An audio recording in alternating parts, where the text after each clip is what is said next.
Ayan, boy, pakita mo rin yan. Wala kami nilagay sa gitna.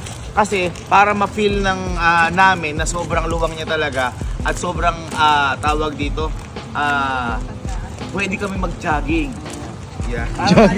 Para maaliwalas tingnan.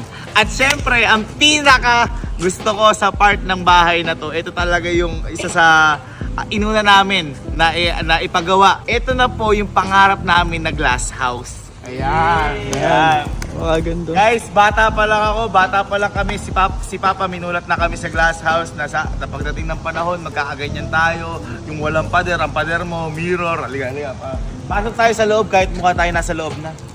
Santa Claus, kahit hindi na Pasko, ay patanggalin ng nanay ko kasi mahal daw. Ang paswerte daw. Ayan, so, ito yung glass house.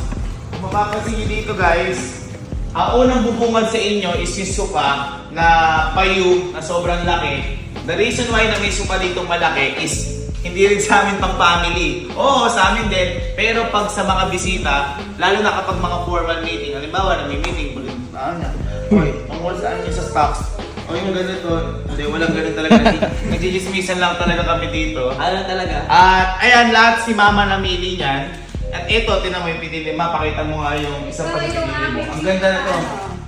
Pagka umaga o gabi, mag-coffee, mag-chikahan kayo, mag-marites kayo. Ang ganda, kita mo yung upuan, kakaiba ka lang marshmallow. Ayun o. Tapos o, sang-sang ka, pwede sang light table. Tiniyano ko siya sa kulay ng sofa. Yeah. Pati yung Christmas tree. At saka syempre, andyan din si Papa. May mga cabinets tayo, may aircon. At ang maganda dito, yung ilaw namin kakaiba. Ako yung halos nag-design na to. Kasi kung mapapansin nyo, ayan o, pag binuksan natin yan, alam mo yung parang sa mga showroom ng mga sasakyan. So, ganun yung feels niya. Dito rin meron din tayo ditong CR. Yan. Ay, may CR. Meron tayong CR, may cabinet. Baka gusto maglagay ng mga guest natin ng gamit. So, meron tayong CR dito. Ayan, medyo manly din yung CR dito.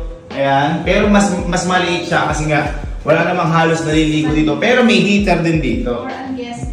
Oo, for guest lang. Pero ayun, magkahiwalay yung salamin niya at saka yung powder room. Powder room!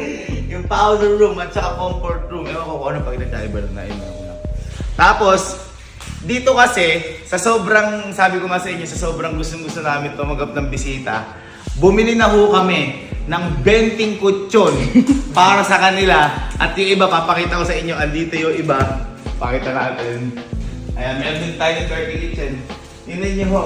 And ito ho, 1, 2, 3, 4, 5, 6, 7. Ito pa lang ho ito. At saka, ito pa pala. May nagregalo sa amin. Hindi pa man po tawag ito. Tatagal sa bahay na to, may mga nagregalo sa amin ng mga mattress, mga pillows, mga ang tawag doon, kumot. Sobrang thank you po kay Engineer Paolo B.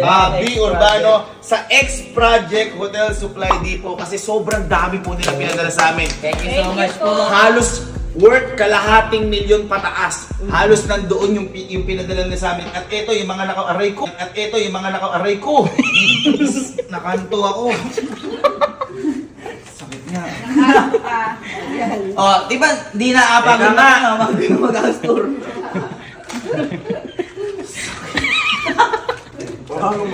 Ayan, kung makikita nyo, ito, ayan, ayan o, boy, tingnan mo yung Kelsey Kapinpin. Ayan o, from X-Project Hotel Supply. At ito boy, ito yung mga ginagamit talaga sa mga hotel. Ayan, binigyan nila tayo. Kalo, ayan o, namo, may kalo, Aling Kapinpin, parang wala ako. Hindi, ito ha, ito. Malaki sa'yo. Malaki. Ayan, Elizabeth Kapinpin. Ito yung sa'yo, Ayan, ito sa akin. Salamat po. Hindi lang yan, marami pa kami sa stockroom na nilagay. Kaya maraming salamat, X-Project Hotel Supply Depot. Thank you so much po. Ayan. So, again, yun lang naman po halos yung kabuuan ng bahay namin. At dyan, meron din pala ditong parang mga garden din dyan. At saka, di pa pala natin napakita yung mga landscape. Ayan, sa labas. Ayan, landscape and landscape. At saka ito, kung mapapansin nyo, di ba mainit din dito? Kapag mainit dito, syempre pwede natin ibaba yung mga blinds. Sabay-sabay, pwedeng isa-isa. Sobrang tuwan-tuwa po kami dito kasi parang nasa movie lang, para sa mga ibang bansa. Kaya Blinds up!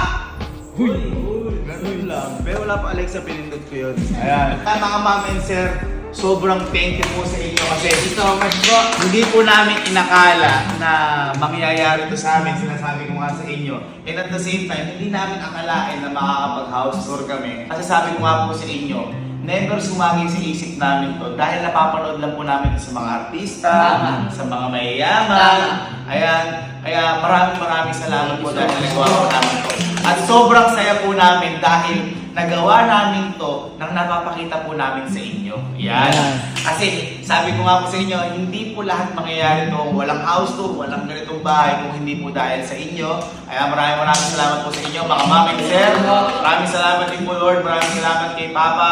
Maraming salamat po sa lahat. Kaya sobrang hindi po kami magsasawang magpasalamat po sa inyo dahil sa narating po namin na to. Wala po kami dito kundi po dahil sa inyo. Ano na naman ba? Oo nga, andun nga. Sorry. Ay, wow, sama. Ayan, okay na. Ayan, okay na. Beto na. Ayan, okay na. Ayun again, mga ma'am and sir, maraming salamat po sa inyo. Sobrang saya po talaga namin yun. Hindi po namin nakalain na nangyayari po ito sa buhay namin. And again, dito na po nagtatapos ang pangarap namin na House tour! Yeah!